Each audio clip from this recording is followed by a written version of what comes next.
Good evening, everyone, and welcome to another live stream. It's been a while, and I'm back now, and I'm very excited. I have a really interesting guest tonight. I have Nico Kamensky here with us from Morning Fame. Welcome, Nico. Hi, everyone. Thanks for having me, Gord. Oh, you're most welcome. I'm really excited. Tonight, we're going to be talking about YouTube playlist strategies. And just before I get into that, I'm going to share a little information or perspective that I had in terms of preparing. So I often go through a lot of questions about whether I should be doing long videos, short videos, etc. So as you know, Nico, we've shared in a lot of discussion. I have trouble sometimes trying to figure out what should my next video be. Is that video in alignment with my channel? How long should that video be? Should I do more than one video on the subject? For example, a playlist. Will Very good questions. You know, will a video be of interest to my subscribers as well as attract new people? You know, or you know, so sometimes I call those things experiments, and you know, from my experience in you doing SEO work, I consider that a lot of my stuff ends up being experimental, but that's okay. Even though it's good to make decisions, I also should be thinking about the long-term big picture of how to keep people watching longer and coming back, staying as active subscribers, meaning active consumers of my content. So today, we're going to go through a bunch of questions and some examples and help you get some better ideas on some strategies to apply playlists in your channel. Okay. All right, let's do that. Okay, so first off, Nico, what should I be considering in deciding whether or not I should be creating a multi-part series, for example, a playlist, versus just doing a long video? Because I often find that I end up making videos that are 12, 14, 15, sometimes 20 minutes long, and I go, that could have been a 2 or a 3-part series of videos. Like, what do you typically, how do you look at that opportunity? A good point, actually. I mean, we all know that YouTube is more like this short videos platform, right?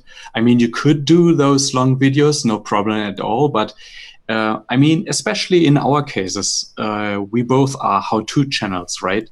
So there's only that much of information we can take in before we forget something new, right?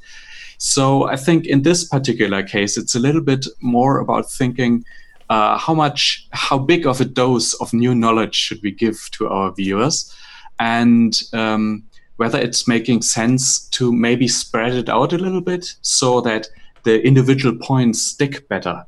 Because frankly, I mean, we're sitting on the couch and watching our videos, right? So we're not in there for a full 1.5 hours classroom lecture. We want to have one idea that we can meditate on in the next day maybe, and maybe get something actionable out of that. And that's enough. So I guess with the 12-minute videos, there are quite a few points in there, and to split them up into bites that in particular have actionable knowledge that are kind of separate already is usually the case, I would say, right? Yeah. So I'm the kind of person that loves to do, I call it the kitchen sink approach, where I'm going to tackle a topic. And as you know, like I do a lot of things on Camtasia, so I may take something like behavior or kinetic text and want to do everything I know and jam it all into video.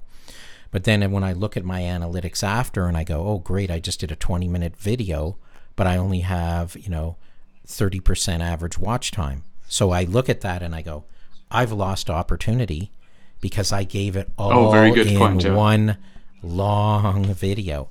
So I say, well, how do I break that up? And so would you typically use search to determine that, or is that just like a common rule of thumb in smarts that you should be studying your analytics to get the messages from, how long are people watching your videos when you do those deep dives versus if you did something much shorter?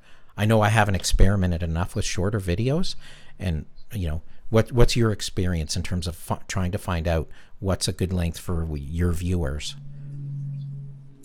Interesting question, actually. For me personally, I try to have one thought in each video. Yeah. Usually, of course, in how-to channels, we have these lists of the top 5 things we can improve or something like that. So it makes sense to have like these lists, which of course include many thoughts. But if you want to dive deeper into a thought, information like, for example, how to do better in search or something that could go very, very deep, right?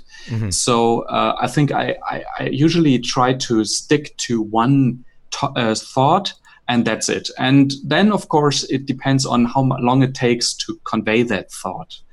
Other than that, I mean, I personally didn't try these longer formats that much. So I think we have to combine our experience here. I would say it depends on how it makes sense from the content perspective, right? Yeah. And as you say, analytics tells us also there's an upper cap at which people lose interest and don't watch to the end. So I think it's balance of both. Yeah, and I think I need to listen more to what those signals are showing me, but I still feel like, well, how do I get myself short and to the point and get it all done, or whatever is a reasonable thought, like you said, one major thought across, and accept that I could do more videos, which leads into our whole concept topic of tonight about playlist strategies, right? So oh, absolutely. So it's okay to do many videos on an individual topic. You would just, consider through things like using a tool like Morning Fame and doing your search topic research. You can actually find, obviously, a whole bunch of titles potentially, or search topics that are used for finding what you're doing in that one video, and you can do more of, right? So you can have other terms that will compete with it and help support it, and then you could pull them together in a playlist, right? So what would be some of the strategic ways that you would use playlists to link your world of content together? So one of them is what we're talking about, building out a single playlist on a theme, right? Absolutely. I think that is the one that makes most sense in the YouTube world, I would say, right? Because especially when we are doing how-to, there's always a little bit more to add to the topic. So usually, for me, in my case, I start a topic, a video which is in itself independent and complete. For example, how to find less competitive search terms. That's one series I was doing, which has 4 videos in it now. But at the beginning, I was just doing a single video about how to find those search terms that we could rank for. But after that, I mean, alone through doing those videos, I learn so much all the time. And then I find out like additional strategies to find more search terms. So I do a follow-up, and that forms into a playlist. Naturally. So I have a question. So how sometimes you may find that first video, or I'll call it that anchor that you may think is the anchor one for the playlist, it may not be the best performer, right? Like you're going to have to monitor and see what happens. And have you found that sometimes it's not necessarily the first one or whatever, it's maybe the second or third one that really resonates with people, and that's what helps give the whole list some momentum? Yeah, absolutely. I mean, you never know which it is.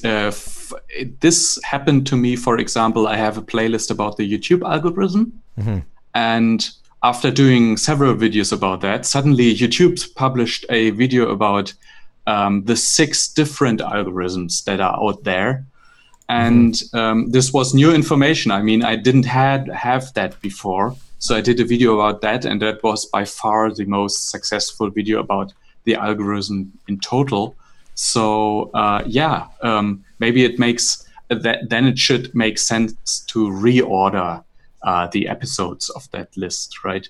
Okay, so how long strategically, if you know you're building out a playlist, should you be, how soon after you start to publish to that playlist, should you put follow-up videos in? Is it better to mix it up, do other content, then add something occasionally? Or should you be strategically trying to like fill out that playlist as quick as possible, because people who are subscribers, especially if they recently watched, maybe they want more of the same now, kind of thing? Yeah, absolutely. I mean, it depends. I wouldn't really say that the playlist in itself requires you to publish those videos one after the other right away. But depending on the audience, it makes sense, right? Depending, for example, my playlist about finding less competitive keywords, search terms. This I naturally did because people started to ask me about how could they do this. So I had naturally the urge to publish more videos about that, because I wanted to help my audience in that case. So this way, for example, the playlist came together quite quickly. The same was, by the way, also about the YouTube algorithm, because I really dug deep into the algorithm, and all my video ideas I had were evolving around that, and my audience really liked it at that time. So it makes sense. But sometimes it makes a playlist could evolve over a longer time. For example, I realized Brian did a video for me about how to title your videos. And for a long time, that was just a single video. But then suddenly I had this idea about doing a playlist, going deeper a little bit. And I mean, it's just a playlist of 2 videos. But at that point, I now have something I could better share. Because many people ask me all the time about titles. And then I share the single video before, and now I can share a full playlist. Giving additional value. And I think it's about an interesting point that you raised in here that really resonated with me, I think, is also that aside from what you thought are the next topics to produce in the playlist, you are actually looking at the feedback that people are providing, and they may give you more information on how to round out that playlist or how to focus the future videos. So good point. So it's not necessarily that we have to fully plan it out from the get-go, that we know everything that's going to follow, because we should be open to that feedback, like you called it feedback, right? So I'm saying, and it's interesting ways in which that feedback can come from. So I think that's great. That's great that we just covered that. So in terms of linking playlists, so we talked about there building out an individual playlist and strategy for how to do that. Now, what about, I have other content on my channel. I would think playlists also provide opportunities for cross-promoting. And so what would be a strategy around that? Can you sort of explain an example or tell us how you would apply that? Absolutely. I mean, of course, we all know we should cross-promote our own videos so that people who find the channel for the first time start to watch new content. Or, for example, I just recently published a video where I had a tangent in it that referred to a very old video I did, like half a year ago or so. And I know all my new viewers didn't watch this video. It was too old. So the idea was, of course, to use a card to lead them to this old video, and many actually went there because it was intriguing how I pitched it in the video. This is not really a playlist strategy yet. Okay. Nico, let me interrupt certainly for 1 second. Can I interrupt for 1 second? Jennifer just told me that I didn't put this to public. I left it as unlisted. Does that mean we have to start over, or can I flip it in the middle? I don't know. Try to flip it. Okay. Otherwise, if we have to stop, we get a new ID for the live stream. Okay, so let me see what happens if I flip it. If it's even going to let me flip it. I'm so sorry. Cool. So where do we go? Live stream health, output, watching. Okay. Stream. You did an. Sorry. Stream options. You did an event, right? I didn't do an event. Well, I did, but advanced settings. I'm just looking here now. Yeah, good evening, Daniel, by the way, and Geneva. Thank you so much. But it was already really cozy discussing here, so perfect. Okay. And Real Estate Whisperer, I forgot your first name actually, but welcome. So I don't actually see anywhere where I can flip that inside what I'm looking at right now. I don't see an option for this at all. Events. I'm under. Okay, if I go under Stream Now, Events, Camera. Yeah. So Nico. Oh, Stream Now. It says loading. I don't know. Is that resetting everything? I clicked on Stream Now. Here we go. Unlisted, switching to public. So I just switched to public, and I guess it means it's starting over. Possibly, Nico. Let's check. Can you see anything? Did it freeze up? Is it gone? Hey, Daniel. By the way, I should ask them. I'm trying to load it currently as well to see that. By the way, Daniel, your video about getting more comments, that could very likely become also a playlist on my channel, because that's an interesting topic. So let me see here if that's working okay. It says video output low. YouTube is not receiving enough video to maintain smooth streaming. As such, viewers will experience buffering. Lovely. Yeah, but looks good. I mean, the stream is there. Ah, Christina. Yeah, right. I'll ask Jen if she can.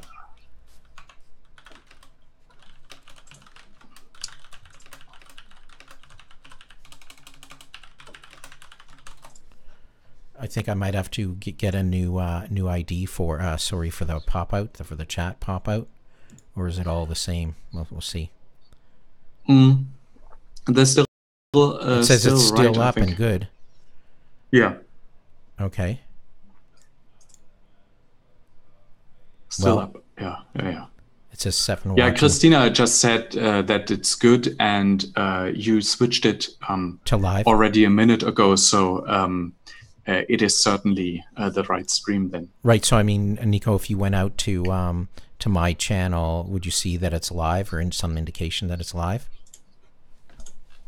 I just checked it myself. Yeah, it's perfect. I would say let's continue. It's public. Okay. And yeah, your channel page shows it as well. Perfect. Okay, great. So I learned one step that I forgot tonight, and well, yeah. We're over that now. So we were talking about linking strategies, right? And so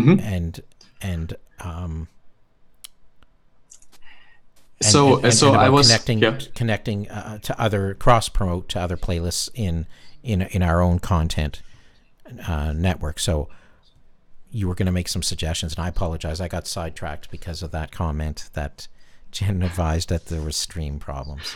But that was really important. So yes, no problem. All right. So basically linking up your content is always a good idea. Whether you do it with a playlist or a card or in the in screen, it doesn't really matter. It is a good idea to link up your content and let your content work together. Yeah, mm-hmm. The whole Netflix binge watching principle applies here. Even though not all of us do shows with episodes like in an original sense, like a TV series or mm-hmm. a Saturday night show which appears every Saturday, for example. But still, the idea is to continue on that streak of like a repeatable content, right? Okay. You just have to find a good topic and then repeat it.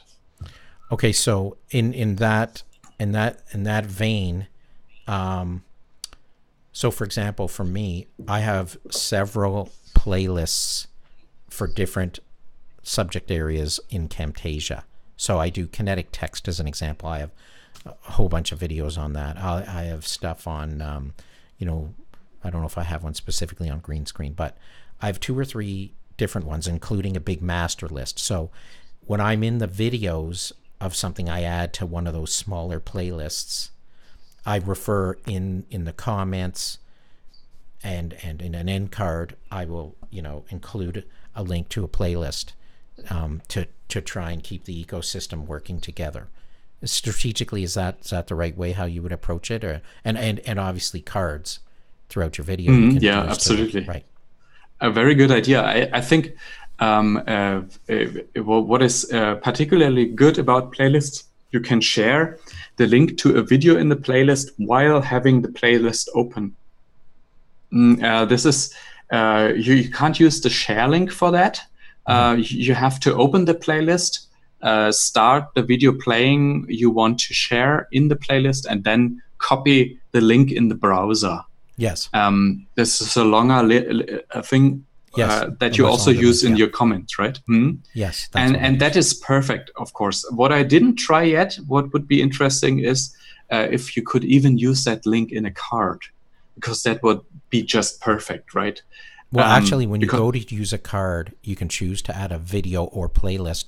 There's a tab right beside the video thing for playlist, and it'll bring up just the focus of playlist. So you can add either. So good point. It does work. Okay, great. So, sorry, I'm just pausing here to take a gander here. So, is there a way we can use Morning Fame to help us analyze our own channel's information with ideas for growing a playlist strategy? Yeah, absolutely. I mean, it's all about the video topic here, right? You have to think about what sticks with your audience, what works well with your audience, and then repeat that. Because if, for example, I did one video about the YouTube algorithm and that took really off, so it made sense to make more videos about the YouTube algorithm, right? So if you go, for example, to your analytics tab? report. Should I go into my analytics strategy tab? Exactly, strategy tab. Okay, so let me share that here with everyone so we can just take a quick look at that. Can you see that? Hopefully you can, Nico. I can't, but okay, so I'm in there now. I'm in there now. Perfect. And if I scroll down, it says your growth opportunities. Create more of these, right? Exactly. And here you can basically see which video topics worked particularly well on your channel. And obviously the Asia videos, there are some very well working ones, and you are repeating, building on that success already quite heavily. And for example, something that you not very often do on your channel, but you did recently. If you click on show more, you see 8 videos showing up, by the way. Under create more of these, or under how are your series doing? Under create more? And create more of these. Okay. Yes, create more of these below the 4 thumbnails. I did that, and so now there's 8 showing. So there's 3 Camtasia. Perfect, yeah. And I have 3 Camtasia and 4 live events. So obviously I should be doing more of what we're doing right now, because it seems to be helpful, as well as that for once. Yeah. Yes. Exactly. And that's something you more recently started, and very interesting. Your 4,000 hour topics, right? Yeah, yes. And that is of course, we all know that it is related to the recent news of YouTube increasing the monetization limits. So you successfully jumped onto that trend and produced videos around that, which was a really good idea. So we have to be a little bit careful why these videos were successful. Yes. But certainly at that point, maybe the trend is a little bit over now, but at that point, this is really a topic that's really hot and makes sense to do follow-up videos for that. Like I think you no did. matter how you look at it, 4,000 hours challenge was all about how to get more watch time hours on your channel, and that topic doesn't ever really go stale. It's a matter, I guess, of how you're able to focus it and make it relevant, right? Yeah, absolutely. Yes. Yeah. The trend really helped catapult it up. Plus, of course, it is certainly something. More watch time is like the juice of getting successful on YouTube, right? So, as you say, evergreen. Okay, so we've just looked at your growth opportunities. Create more of these. So that's for individualized videos, but I guess in line with the theme of our discussion tonight, I can see that obviously by looking at these, I had several live videos, so I'm going to continue to grow out strategic playlists tying together some of my lives. So all these YouTube titled videos here are coupled together in playlists, and you can see that down here under how are your series doing. So I have exactly. you see here this one. I have this one. It says YouTube success strategies. I have one I'm showing, and so all of those live videos are in there, which is where our video tonight is going to end up as well. So, and I have one for social video, and I have 2 Camtasia ones. So I'm continuing to grow those out, but I'm always trying to see more opportunities. So these are the 2 core features in the tool to focus on, right? To look for those opportunities. Yeah, exactly. Yeah, at the top, that gives inspiration. Which videos can serve as a good starting point as the first video of a longer series. And here below, you can see how a series is doing over time. If you, for example, let me see. This is a short one.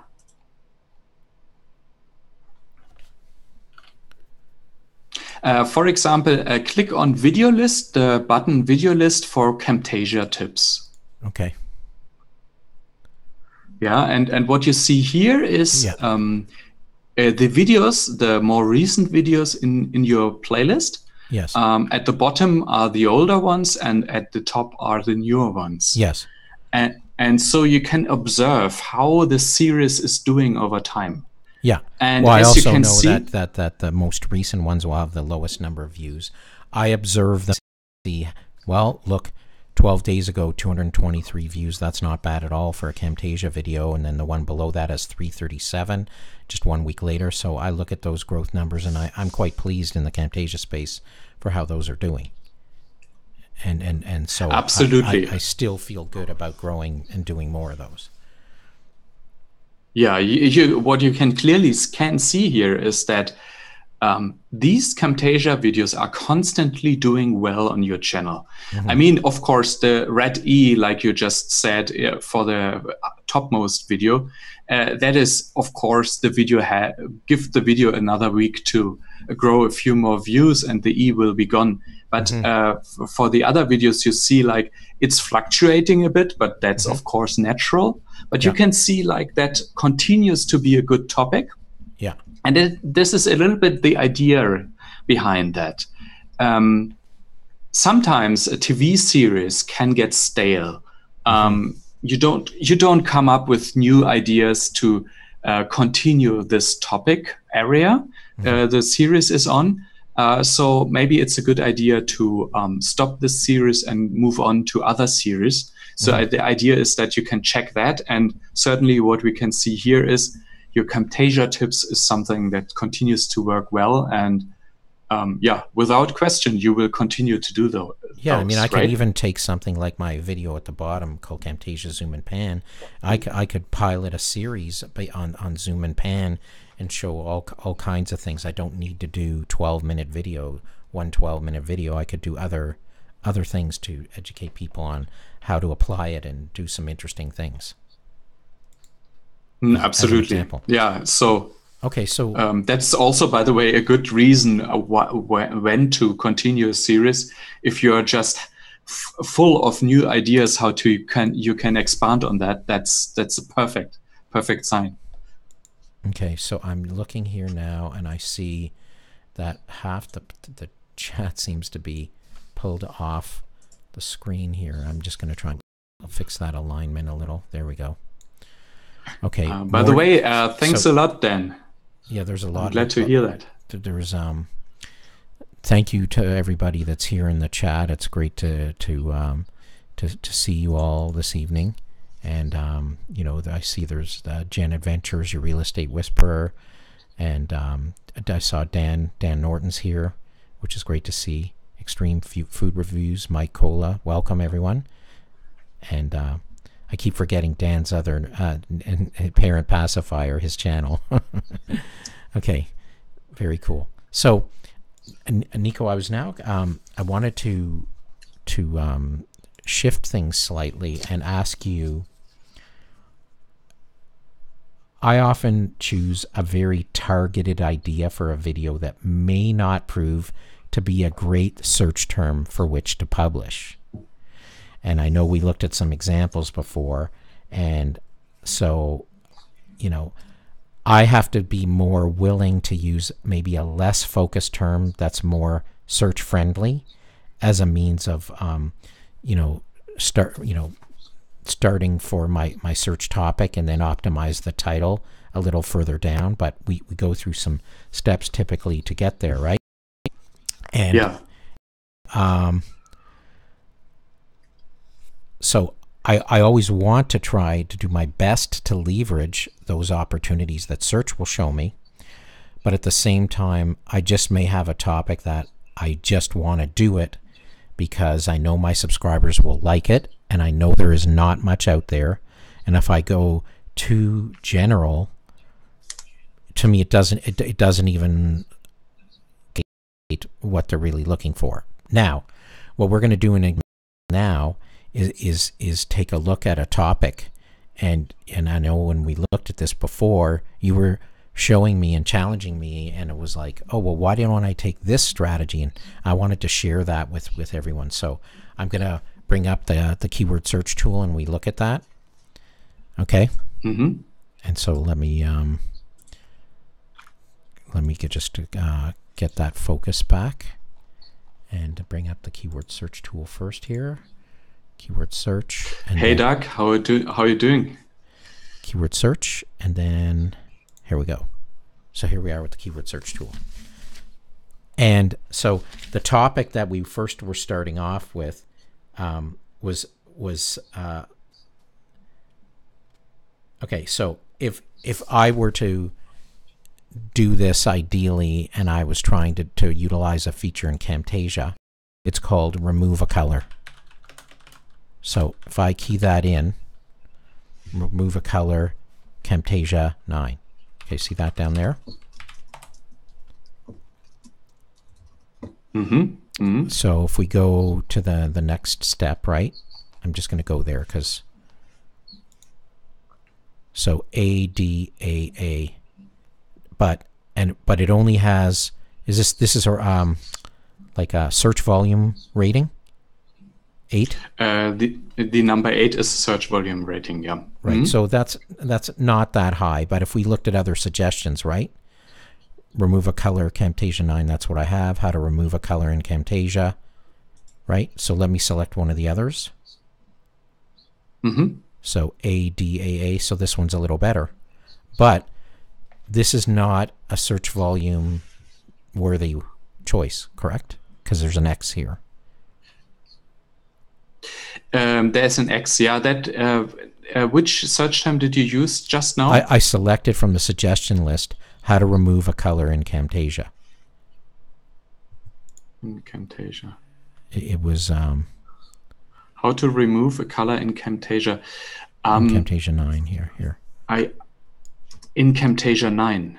Yeah, okay. There we go. Has a rating of 13. Here it is. I must 13, have accidentally. yeah.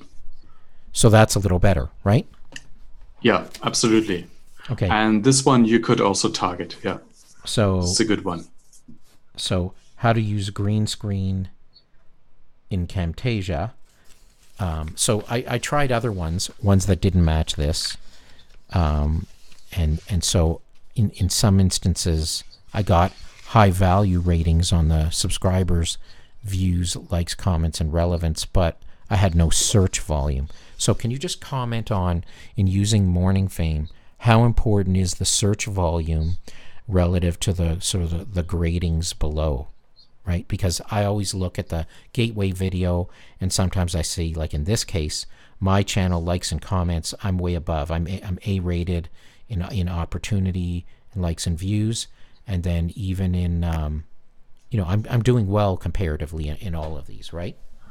Yeah, absolutely. I mean, the strategy behind this is, of course, especially for the first video in your playlist, you want to do it in a way that it is ranking well in search, right? Right. So you get your first new visitors to your playlist. So this should be spot on then. The most important thing in order to make it rank is to consider the competition for the search term. And Right. the competition is reflected by these 4 grades. Yes. Yeah, because the idea is that if you try to target a search term that is too competitive for your channel, especially for small channels, that is often the case. If it's too competitive, you won't rank, you won't get any search traffic from that. It's a lost opportunity. So primarily, if you do keyword research for ranking in search, you have to first and foremost look at the competition. And only if that is okay, and in this case, you have very good grades, actually. So it would be nearly guaranteed already that you can rank here. You can go ahead and then look at the search volume. If you have 2 search terms that are potentially good for your video, then you can pick the one that has more search volume. Yeah, so we had one other competing title. This one's how to remove a color in Camtasia 9. Well, I could use something like how to use green screen in Camtasia 9. Should I just key that in now to do the do the compare after, or do I just click compare with now? Try compare with. The search history is already listed there. Okay, well, I don't think I Hi, Brian. How are you doing? How to remove a color in Camtasia 9. Okay, here we go. Here's a comparison. We have the higher search volume rating of 13 with the top one, how to remove a color in Camtasia 9. Okay. So we would say that would rule out, right? Because it's a little better. Sorry. Since I don't see the screen, I can't really say that yet. But if the grades are both good, then you can choose the one with this higher search volume. Okay. So that's one approach. Now, if I have a title like this, a search topic, I'm going to go back to what I had and share with everyone again, and we can just talk about it. One sec here. Sorry, Nico. So if I want to go on now, I'm going to go on to the next step. So I'll close this window, the compare window, and choose to go to step 4, how to remove a color in Camtasia 9. So it says 40 of 40. I have a score. Try adding a few extra words to the end. So strategically, to me, this is fine. I don't think I need to add anything more to it, because we've already seen, I think, statistically, that I can compete very well on this, that I don't need to add anything more. I wouldn't. Yeah, that's that. In SEO terms, that is ideal if you just have the target search term as the title and nothing else. Still, there are reasons to add something at the end for the humans to read, something that is intriguing for them. For example, it can't get easier than that, for example. Yeah, that is something that doesn't have anything to do with SEO, but would intrigue the user to click who reads the title. Yeah, currently with just the search term here, it would be perfect for SEO, but kind of boring, let's say, for the viewer. So the idea is to add something at the end, but with the expense of a little bit of relevance. Yeah, it's not as perfect for SEO anymore. But by the way, good point here. By the way, click on the tip number 3 button below above. Yes. Try adding a few extra words at the end of your title to intrigue people to click your video. This will give you a lower relevance score, but if you still get a good grade, then it's worth doing it because you can win more clicks. Exactly, for the click-through rate. And what you see here, since we are talking about playlist strategies here, Craft the Perfect Title is linking actually to a playlist, which is talking all about titles. So this is, for example, my way of using playlists. Look who it is, to it's help Brian. My user. Yeah, the first video is the one I was mentioning before that Brian did for me. Right.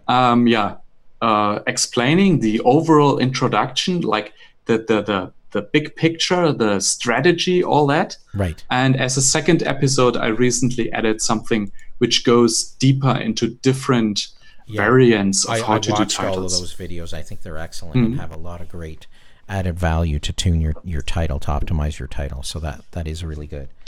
Now, thank you. If one of the things that came when we were doing this as an example before is that you suggested to me, and I want to go back to to topic. You suggested to me, well, why don't I look at just the generic topic of green screen, I recall. Okay, so something like green screen effects. Whoops, did that take? Green screen effects.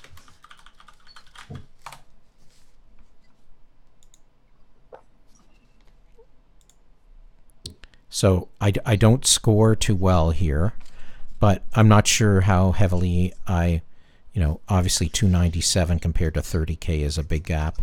So this was not great by itself, right? Green screen effects was your search term, right? That's what I put in, yeah. Yeah, okay, the competition is too tough here in this case. So even though there's a lot more search volume, certainly, you wouldn't get any of that. So why trying to target that, right? Yeah. But still, I mean, the strategy would be to go a little bit more long tail. And this way we could probably find something that has low enough competition for you to target. But it is important, by the way, to think about what expectations the search term creates. Yeah. And by the way, this same is true for playlists. So if anyone wants to optimize their playlists itself, I mean, the playlists have a title and a description too, right?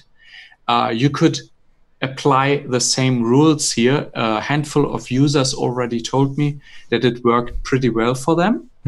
To use the same best practices for optimizing their playlist as they do for individual videos.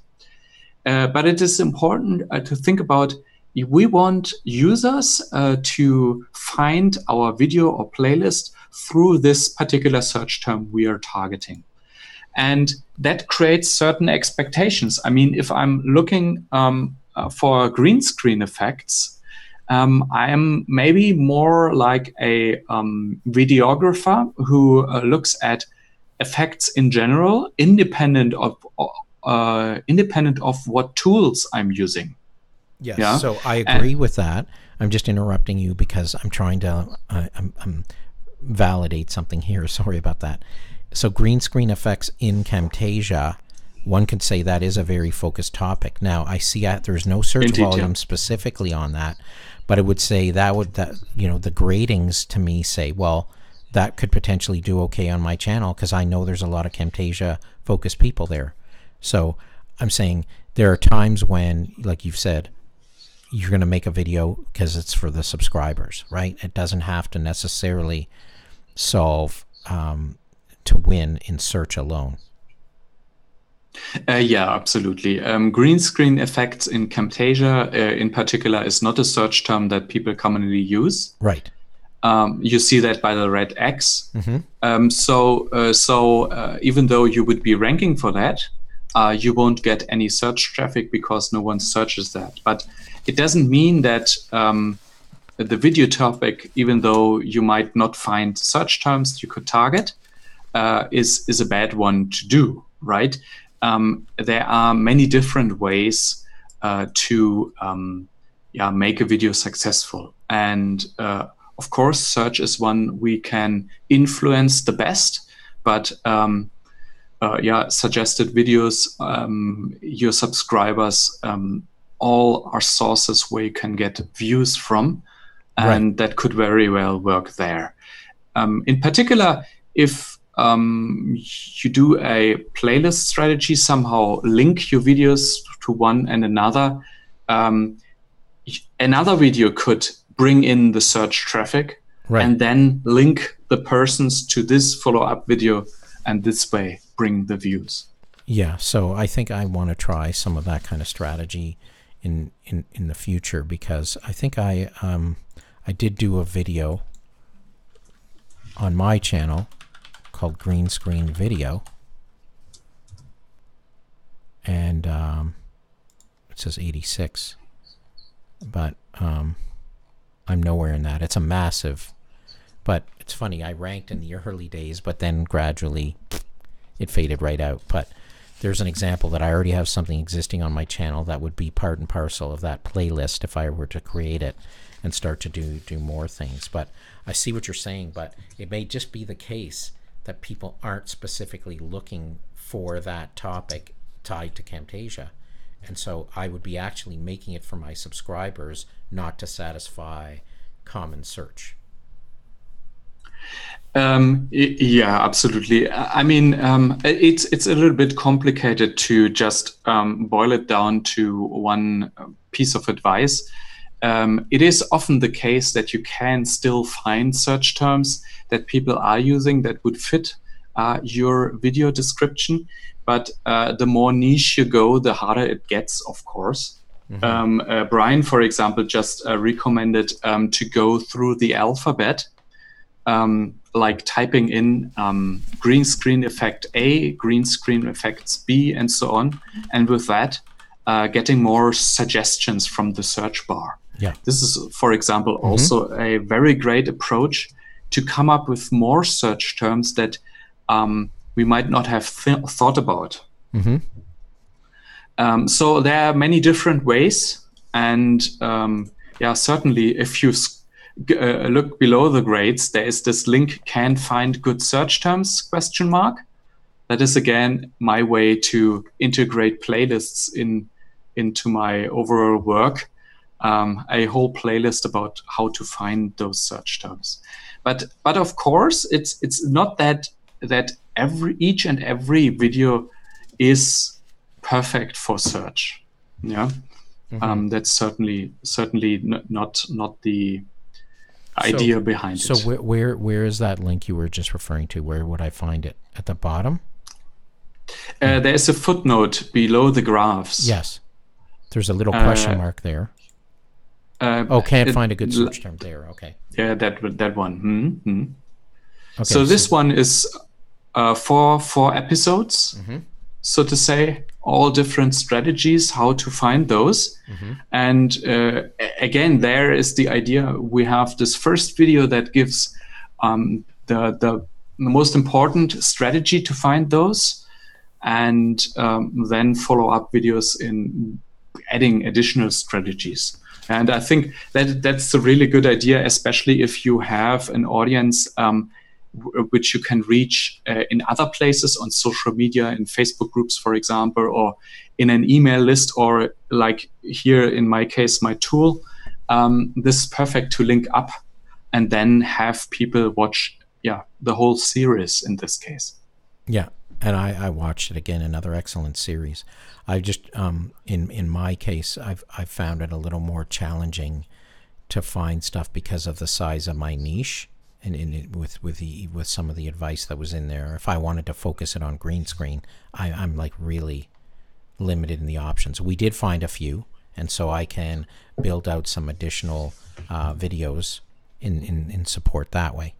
So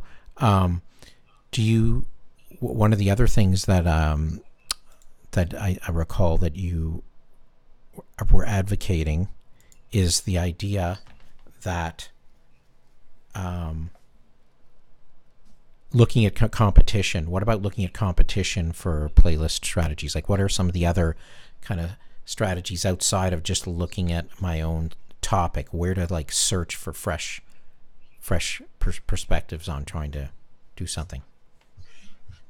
Of course, if you are trying out a new playlist, trying to go into a topic, you are always experimenting, and you never know whether your audience will like it or not, right? Of course, continuing existing playlists is basically a more or less guaranteed continued success, because you have proof that the previous episodes worked already. And that is the beauty of thinking in terms of playlists, in thinking in terms of series. But every now and then you have to start new ones. And I think there are two sources to get inspiration for new playlists. As we talked before, of course, your own videos. Suddenly you created a video that surprisingly, for example, took off really well with your audience. So you continue to build onto that success. Or you can look at similar channels in your niche and which videos worked well for them in order to build out, do your own video on that topic. And if that works well, continue to do more episodes about that topic area. And I'm trying with Morning Fame, I'm trying to help you get that inspiration. Right. In the topic tab, if you could show it on the screen.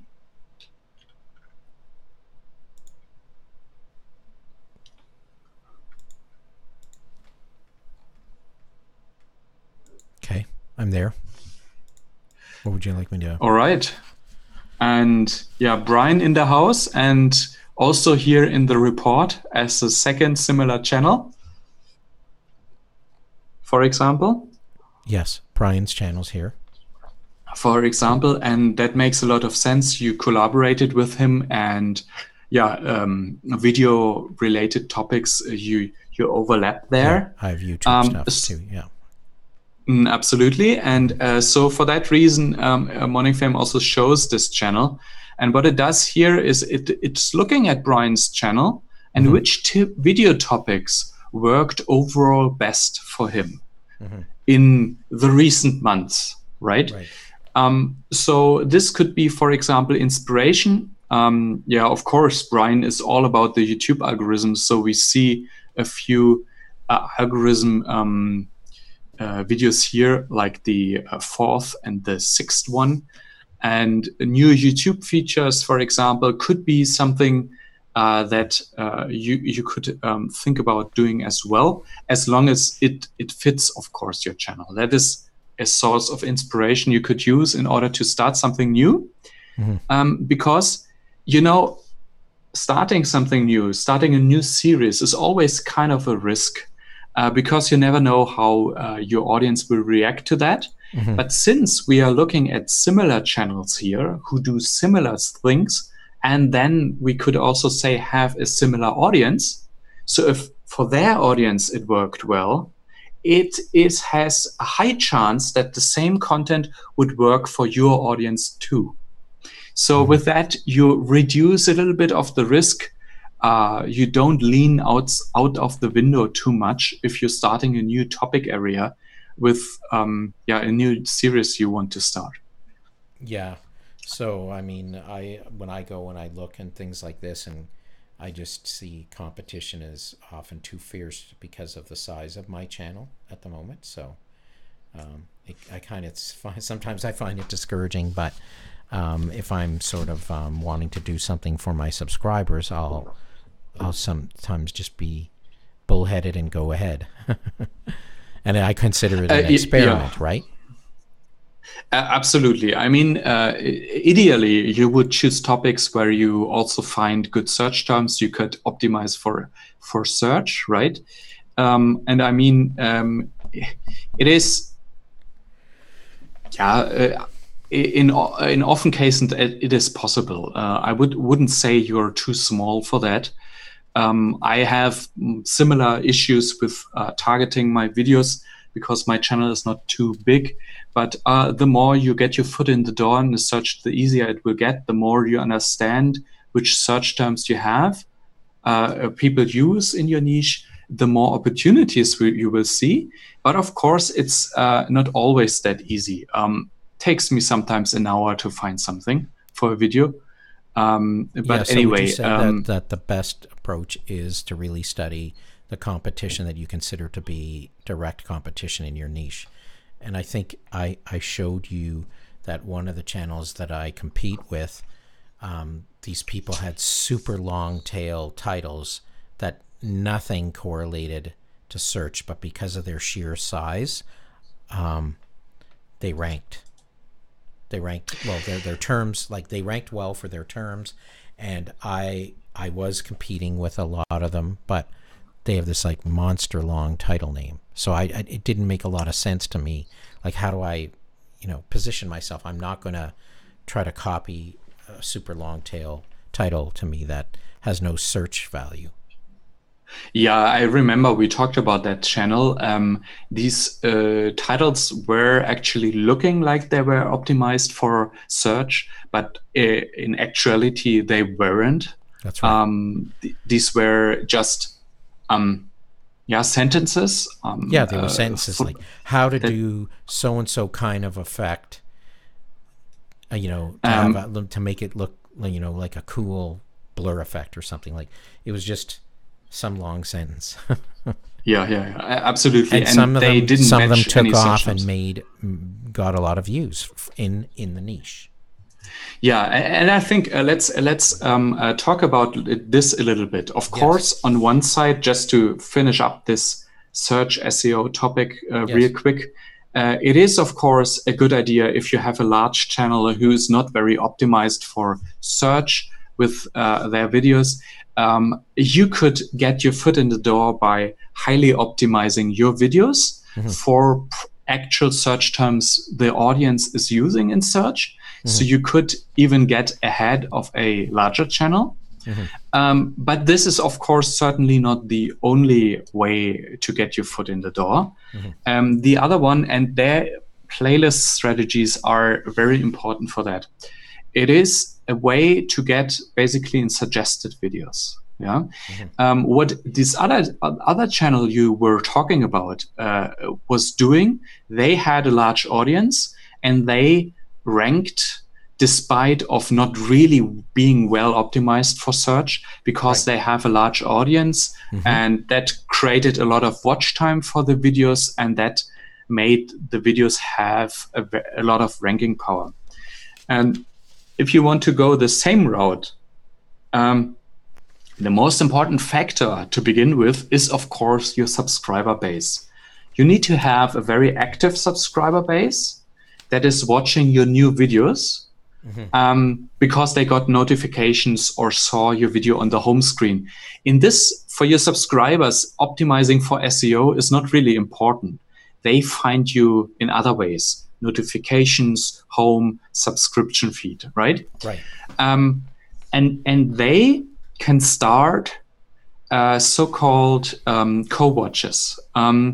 When we are looking, the term co-watches, when we are looking at the YouTube recommendation systems, then this is one core part of making, helping YouTube decide which videos it should suggest in the sidebar when you watch a video. Yeah. In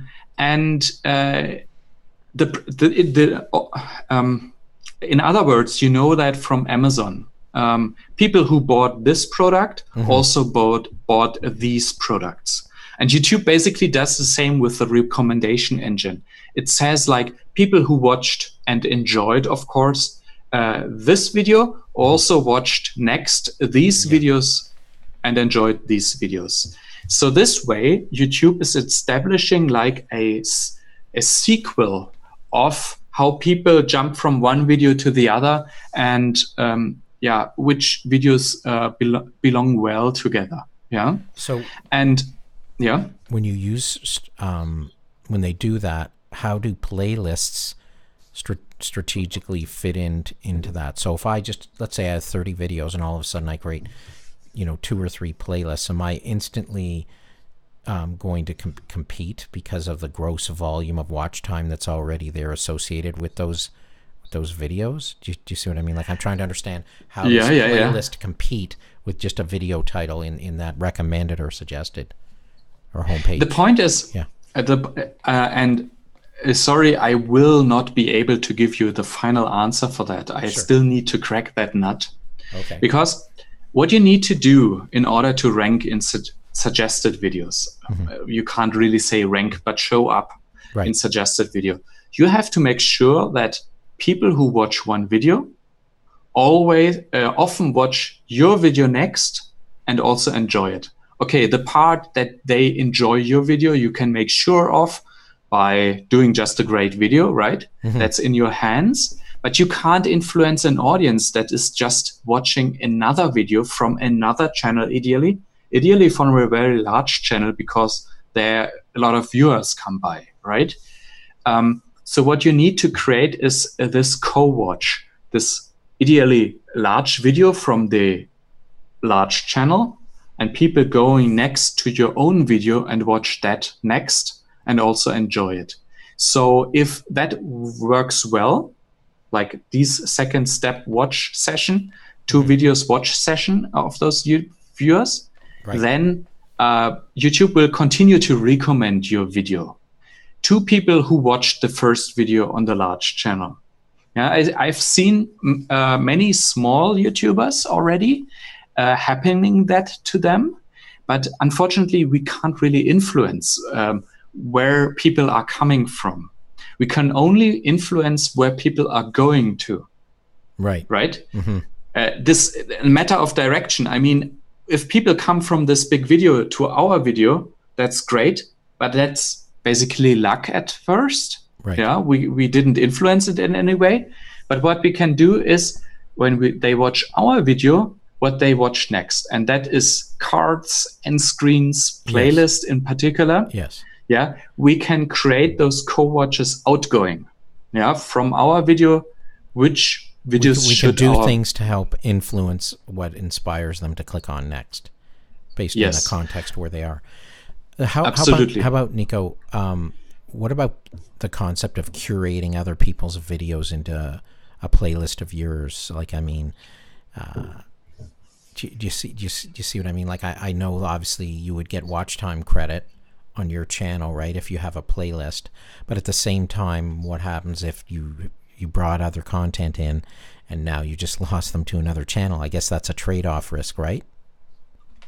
I wouldn't mind that, actually. Yeah, if that makes sense, if people are enjoying it for that reason, I would always do that. Of course, having views on your own channel is always best, but you don't have necessarily always the best content. And of course, you're helping another channels with this way, because the co-watches I was just talking about, you're creating that for them. Yeah. And so does that strategy really require you to be doing it like more like seriously, not just like a one-off or doing it a couple of times? Like, for it to work, is it more common it's something that you ingrain into your approach to playlist building? Your strategy? What would be your goal that would tell you it is working? How would I know, or how extensively do I have to do it to benefit my own channel? If I want to, my goal is to build my own views. Is there a way that I'm helping myself there? I think in this case, certainly the session watch time, all we know of that is directly helping you in this case. But I think what is more important even is thinking about your own viewers, your own subscribers. And if you can provide them with playlists that really make a lot of sense and make sense for them to binge watch, then you're forming a better bond with your viewers, so that they are more likely to say, like, if the next time you recommend a playlist of yours, they are more happy to watch it because they know you are recommending very good stuff to them. What about collaborators doing playlists with friendly competition or people that they like, and that can that be can that strategy win, or is it only likely gonna lose people to your close competition? You know what I mean, right? Yeah, I think there is no direct influence you can take here in that sense. If people are watching your playlist and there are additional videos from other channels, it is kind of, the session watch time that you're increasing this way still, but you're not really creating something that can get picked up from the YouTube algorithm to benefit your channel directly, other than the session watch time. I think it is more in a sense that if you are doing playlists where you recommend videos of other channels, maybe they know about that and do the favor for you as well. Because as I said before, what is really important for suggested in particular to work is those co-watchers. People who watch this video, then watch this video next. And ideally, this one is a video from a large channel, and this is your channel. Yeah. So people coming to your video next. And you can't influence this direction. You can only influence the other direction. So the idea is, maybe do a favor for another channel owner, and the other channel owner does this favor in return to you. And this way, the co-watch from the other channel to your channel is actually happening, even though you can't directly influence it. Yeah, I believe in doing things like, if I did a collab, recommend someone else to go to the other person's channel, and if it's a playlist that's relevant to what we're doing, then I have no trouble referring someone to that playlist, because these people, you're supporting them, and oftentimes they're more than happy to reciprocate to help you. Yeah, exactly. I guess it all depends on what your perception is on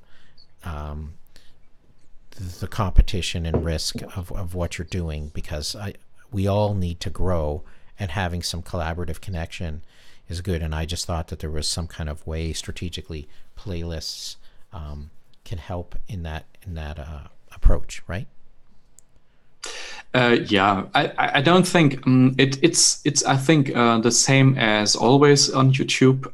There are you can stretch it only so far. The whole SEO and playlist strategy and so on. You could put everything a little bit in your favor, but you can't extend it to a point where you can game the system and gain traction over the top.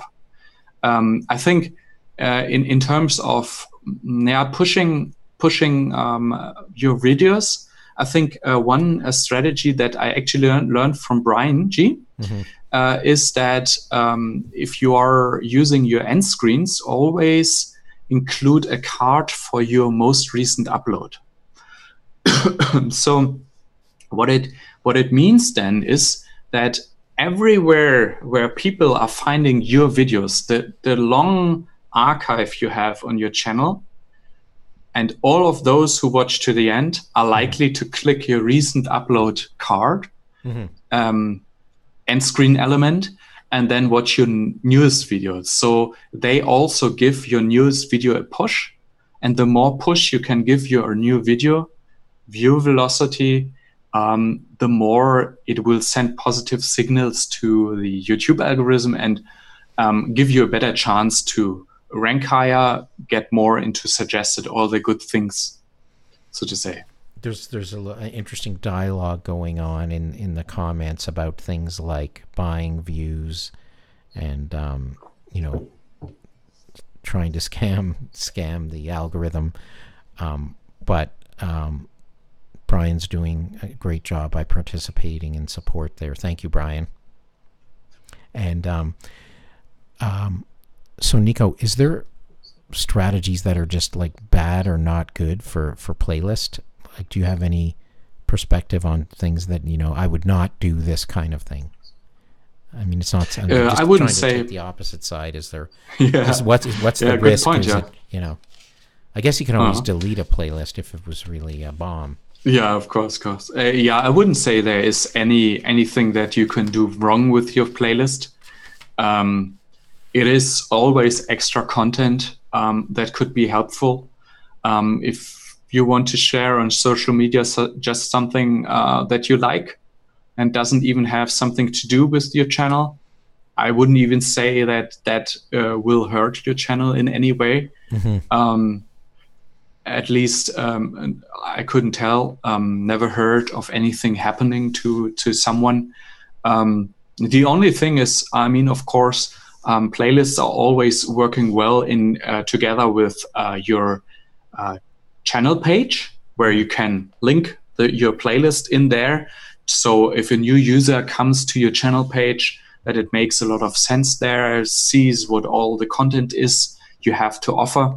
Mm-hmm. And of course, from this perspective, you should put a lot of thought into which playlists you show there, give a good title, good description, which on the channel page shows up as well, to make an overall great impression. If you do that lazily or put off-topic content on there, it gives maybe not the best impression, and that could be detrimental, I would say, but not really in a sense of that you I destroy.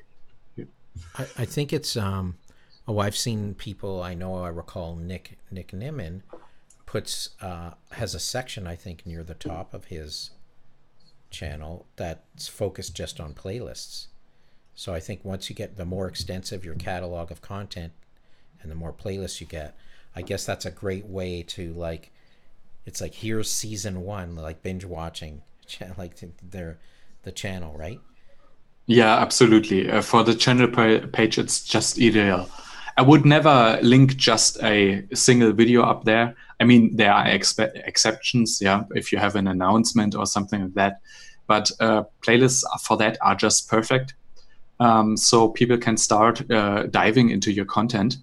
And interestingly, by the way, I found out that the upper left video that is shown on the channel page, which would be, since I'm using horizontal rows, one playlist in a horizontal row, so you see the first 4 videos of that playlist then on the channel page. So the first top left is the first video of the first playlist I link up there that gets the most views from the channel page. But that when they click on that on the channel page, they're not actually going into the playlist, are they? They're just going into that individual video. I never tried that, actually. I would say they are opening this video with playlist loaded, so the next one will autoplay then automatically. Oh, okay. That's pretty if cool. I'm not incorrect. I never tried that, but I would assume. Maybe someone in the chat can tell. Yeah, I'm not familiar with the answer.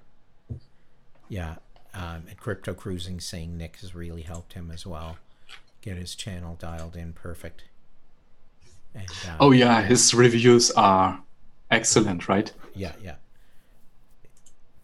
they're very good.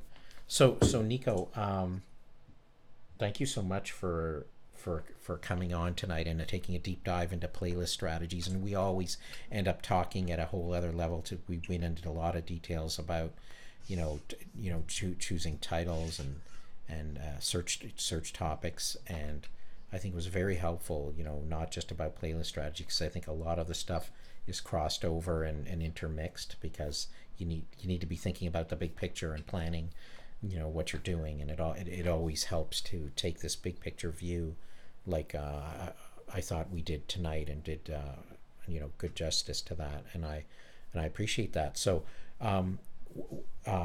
so I have here and has been playing on our ticker tape at different times depending on the screen I'm in.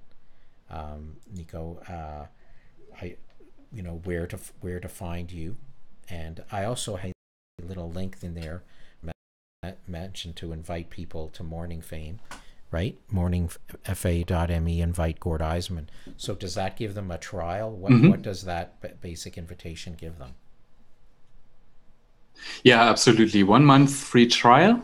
Okay. And there you can in particular see what we showed today with the best videos on your channel, which could be an inspiration for you to start a new series, then tracking how your series are doing, which you started, like the playlists, which we showed. Yeah. And of course, looking at similar channels, that is also possible over in the keyword research tool. Yeah, and I know that I got frustrated when I was using the search tool with you one day, and then I realized when we went over to look at the analytics, we saw that with the exception of my view volume count, I was actually doing quite well in a lot of the other areas, which made me feel better about the balance of how I'm doing. But it's it's changing, growing, and now I'm in a bit of an interesting period where my results in my last few videos haven't been as great as the ones the week before, and so we keep trying to do it better each time out, and strategies absolutely we discussed today are great things to apply to our efforts in trying to grow on YouTube and stick to our vision and hopefully be relevant for our audience at the same time.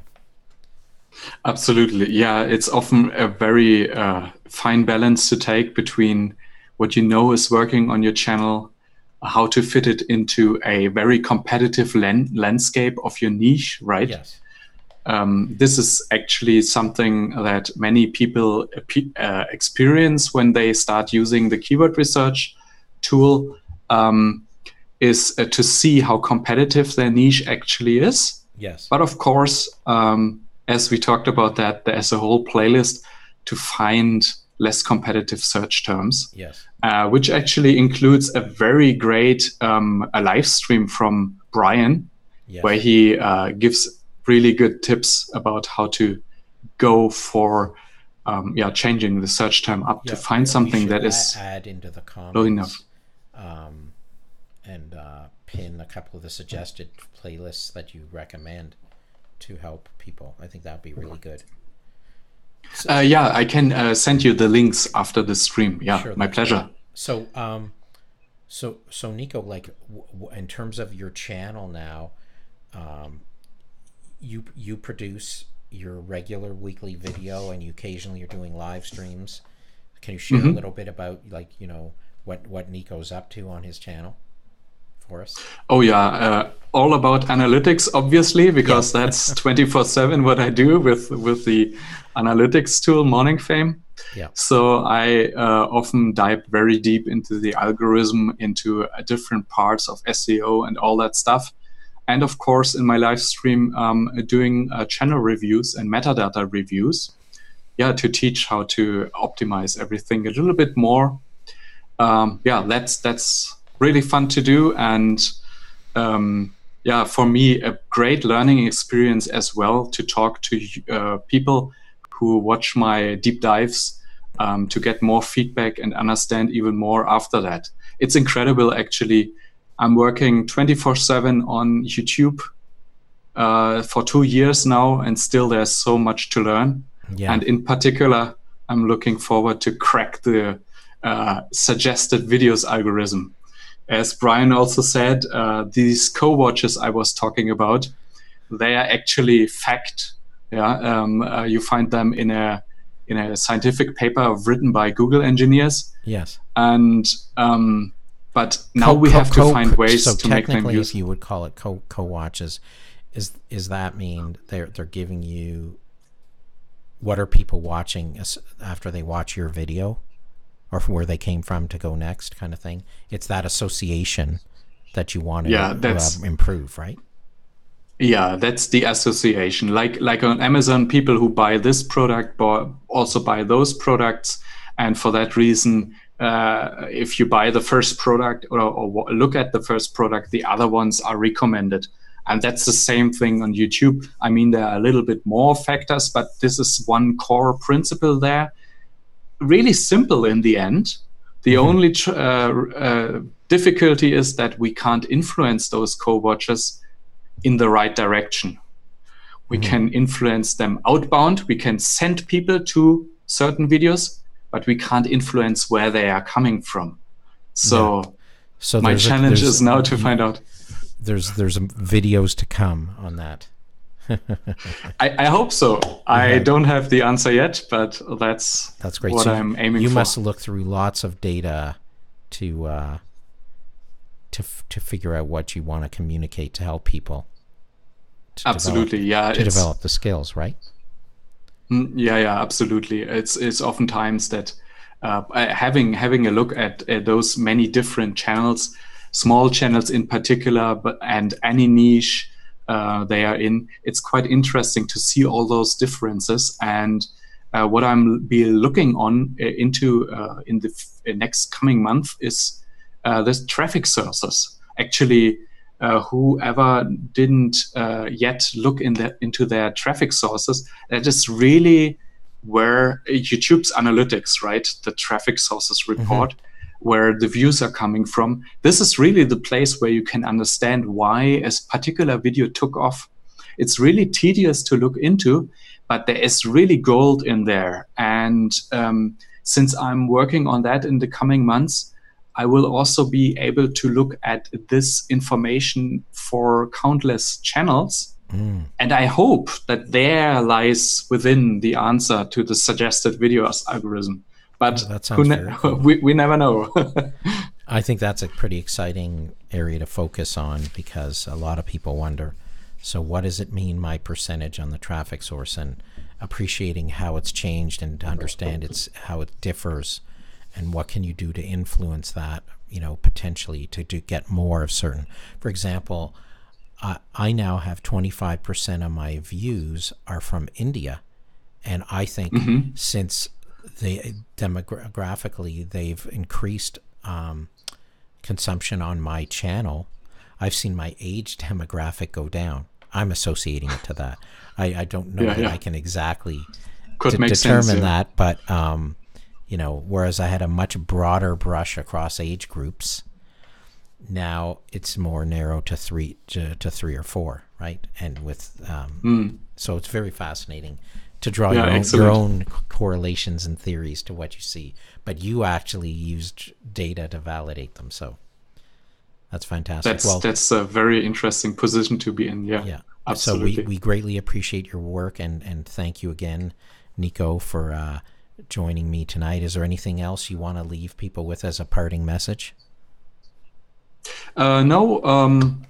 I mean, what are we going to do? I will be looking into the comments tomorrow from your live stream, the replay, and happy to answer any questions there are, to do a little bit of follow-up. Oh, that's great. And wherever you can reach me, I'm happy to discuss, because it's always fun to see all the different perspectives of YouTubers. I agree. And thank you so much again. And I look forward to more of our collaborations like this in the future, and what's more to come with the Morning Fame tools that you bring for us all. So thank you, everybody. Thanks a lot, Gord. Thanks for having me. It was great. I really enjoyed it. And thank you, everyone, for participating in the comments this evening and having an interesting dialogue. I greatly appreciate you all, and look forward to seeing you again in the future. And please feel free to share comments, if what you liked about tonight, or what you'd like to see more of, and just have a great evening. All right. Thank you again, Nico. All right. See ya. Okay. Bye-bye.